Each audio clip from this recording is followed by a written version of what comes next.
So, you want to play as an animal, eh?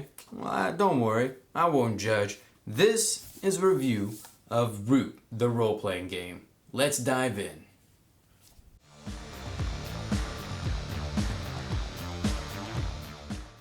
So here we have Root, the role-playing game, core book, a game of woodland adventure by Brendan Conway.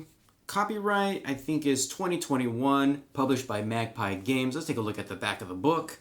War has returned to the woodland. The Marquis de Cat led her armies to victory over many of the clearings, but the Eerie dynasties rise again to oppose her. Meanwhile, the mice, rabbits, and foxes of the woodland do not sit idly by. The Woodland Alliance, a homegrown rebellion, has emerged, promising to free the woodland from any oppressors. In the midst of this war, you and your friends, vagabonds all, travel between the clearings, taking on jobs no one else can or will do. You choose whom you serve, if anyone, but everyone knows you may tip the balance of the war. Root, the role-playing game, is the officially licensed tabletop RPG based on the award-winning Root, a game of woodland might and right, board game by Letter Games. In Root the RPG, you play vagabonds, individual outlaws whose adventures and alliances define the woodland forever. So the layout of Root is very similar to other Powered by the Apocalypse Engine games covered on the channel. You'll have the basics at the front, followed by character information with chapters for the GM, including information on the setting and advice being towards the end. So what makes Root special is that it is indeed based off of the board game of the same name, and we'll see hints of that later on when we actually create the woodland area for our players to inhabit. So the woodland itself is just that. It is this ginormous forest area, or kind of like a country in a way, that these woodland creatures live in. And there are different factions that are vying for control of the woodland. So in the board game, each player controls one of the factions. And so our factions that we have that are in the board game that are also in the role-playing game are like the Eerie dynasty, who are the old rulers of the woodland and are trying to regain control of it. And then you have the Marquisat, who are invaders from a far-off land. We have the Woodland Alliance, who are the Woodlands rebels, and then we have vagabonds, who really don't take any sides. They just kind of do their own thing. They're like your ne'er-do-wells a little bit, thieves and things like that. And then anything else that doesn't belong to a faction, they're called denizens, and that's not a playable race. They're just everything else. And so you, as a player, play as a vagabond, one of those ne'er-do-wells, which is pretty interesting, but I guess it kind of makes sense because you're not tied to one faction in this war that's going on in the woodlands.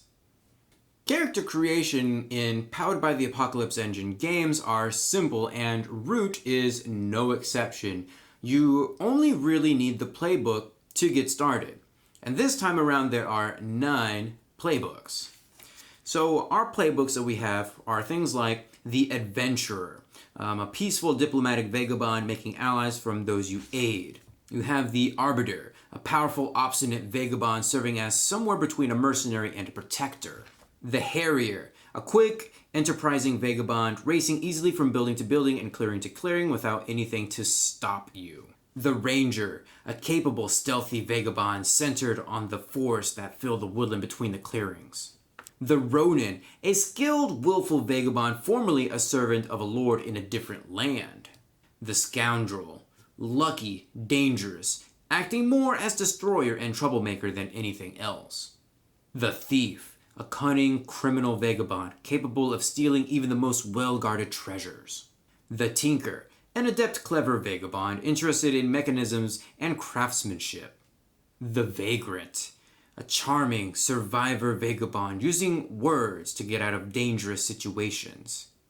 And so, as a player, you get one of the playbooks, just 2 pieces of paper, and you go through each of the options on that playbook and check some boxes to get your starting moves, equipment, background. You'll set your stats and everything else that you really need.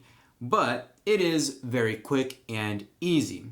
Connections this time around actually have some mechanical benefit tied to whoever you name as your connection. And there are actually 6 different types of connections, from partner, protector, watcher, friend, professional, and family. So, how do you actually play the game? Well, playing Root or any powered by the Apocalypse Engine game is fairly simple and easy. It just takes a little bit more creativity than most other games from the players and the GM.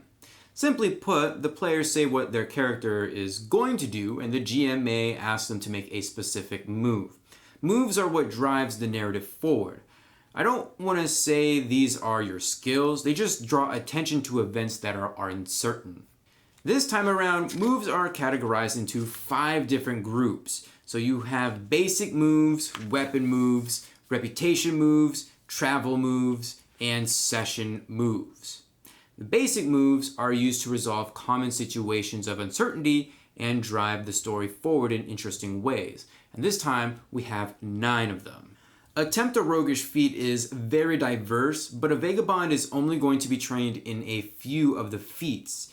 So you have things like acrobatics, blindside, counterfeit, disabled device, hide, pick lock, pickpocket, sleight of hand, and sneak. And you're only going to have access to a few of those at the beginning of the game. But you can opt in to basically buy more with experience later on. Figure someone out is just that. You want to figure out someone's motives, feelings, and intentions. Persuade an NPC is pretty self-explanatory, although you're going to have to bribe them or assure them in some way to get what you want. Read a tense situation is like the perception skill of the game. Trick an NPC is like persuade an NPC, but in a roguish way. Trust fate is used when you're not especially trained in something, or you come up with the most convoluted plan and expect something to come out of it. Wreck something is used to damage objects. Help or interfere is exactly that, but for other vagabonds. You can either be a friend or a jerk and watch as another player glares at you from across the table because he knows what you did, but his PC does not. Plead with the PC is used to mechanically bribe a player into going along with whatever convoluted plan you've schemed up. Weapon moves are divided into 2 categories. You have your basic weapon moves, and then you have weapon skills. Everyone has access to the basic weapon moves: engage in melee, grapple an enemy, and target someone. Then there are the 10 weapon skill moves. So we have things like cleave. When you cleave armored foes at close range, mark exhaustion and roll with might. You have confuse senses, disarm, harry a group, improvise a weapon, parry, quick shot, storm a group, trick shot, and vicious strike. As a vagabond interacts with the world around them, they are likely to come across denizens of one of the factions. A vagabond's reputation can go up or down. This lets you know if that specific faction has knowledge of a vagabond and how they are known, either with prestige or notoriety. There are 5 reputation moves, and most of them require some sort of a reputation level in order to actually use that move. So you have things like ask for a favor. You have things like meet someone important, draw attention, sway an NPC, requires +2 or higher reputation, make a pointed threat, requires -3 reputation, command resources, +3 reputation. And because a vagabond is a traveler by nature, they don't really have a home. They are always on the move. When a vagabond moves from one location to another, you'll have to make one of 2 moves. You have travel through the forest. So when you travel from clearing to clearing through the forest, the band collectively decides how it travels and one member of the band rolls for the group. So you can either move slowly or carefully or as quickly as possible. And then you have travel along the path. So when you travel from clearing to clearing along the path, the band collectively decides how it travels and one member of the band rolls for the group. So you can either go at a relaxing pace, at an average pace, safely, quickly, and under the radar, or urgently fast. So kind of like your standard Dungeons & Dragons rolls when you're going from place to place or traveling from hex to hex. And then there are session moves. Session moves are really just the discussions that happen at the end of a session where the GM can divvy out experience and give the players an opportunity to update their PC's drives, natures, and connections with each other. So what tips and information are there for the GM? Well, quite a lot actually. In my opinion, Root follows a similar premise of other Powered by the Apocalypse Engine games, in that they are mainly written with the GM in mind. The players really only need their playbooks and a reference sheet to play. And I think it goes without saying that there are going to be aspects of being a GM that are universal amongst all role-playing games. We adjudicate the rules, we play to our secret agenda to push the plot forward, we keep the pace going. These are all part of being a good GM. Now, GM moves are not new to Powered by the Apocalypse Engine games. Each one talks about hard versus soft moves and when they apply.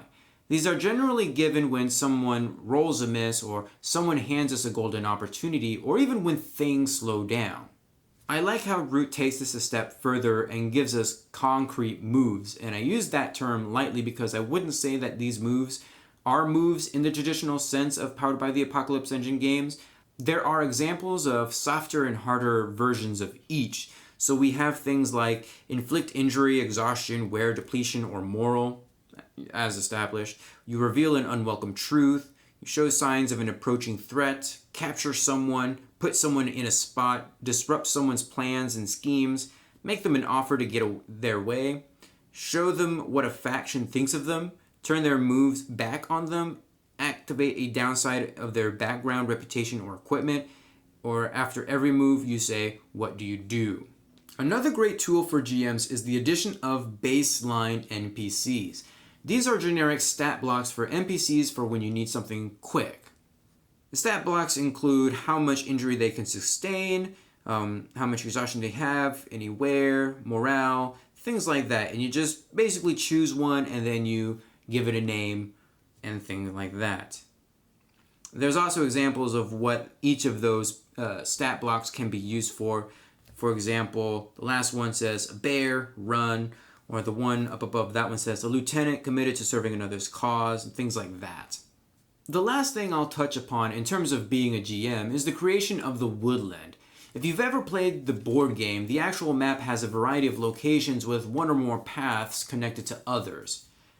Here, you start with one clearing and you roll 2d6 to determine how many paths connect to that location.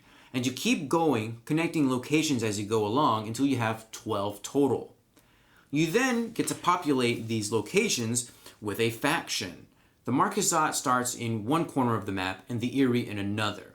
And you might start with a location controlled by one faction, but then it gets taken over by another one. Last, you'll go through each of the 12 locations and roll to see if there are any rebel sympathizers and if any of those locations have an uprising, effectively taking that faction off of that location. Oddly enough, I like this form of map creation, and it really resembles that of the board game. In fact, I can kind of see using the board game as a base, and I think somewhere it kind of mentions doing that. And of course, there are other maps that you can buy from Magpie Games that are already populated and things like that that actually look pretty cool. Of course, each of your different locations you're going to have to populate with inhabitants, buildings, or problems that your characters can come across. And I am actually thankful that there is like a generator for each of those different aspects of a clearing. There is also a sample clearing called Delia's Grove, and this is just it's a sample clearing. It's got some NPCs and some possible quest starters, hooks and things like that to kind of get you started, which is pretty nice. I've covered other Powered by the Apocalypse games on the channel, so what does Root do differently?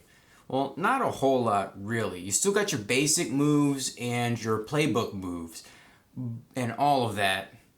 I think its strongest additions are the weapon moves. It gives you more options in combat. This is a very combat-focused, heavy game with some social elements, of course.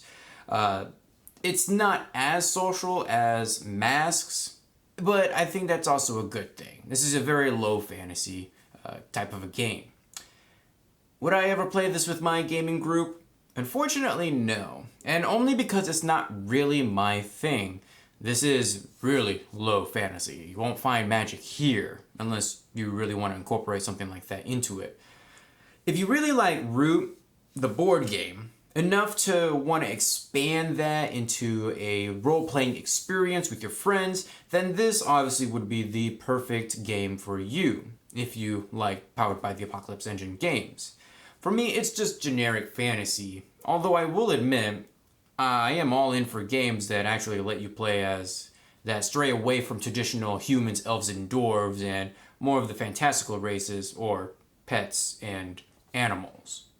Anyways, that's going to do it for this video. Leave a comment down below and give this video a huge thumbs up to support this series, and I will see you guys in the next video.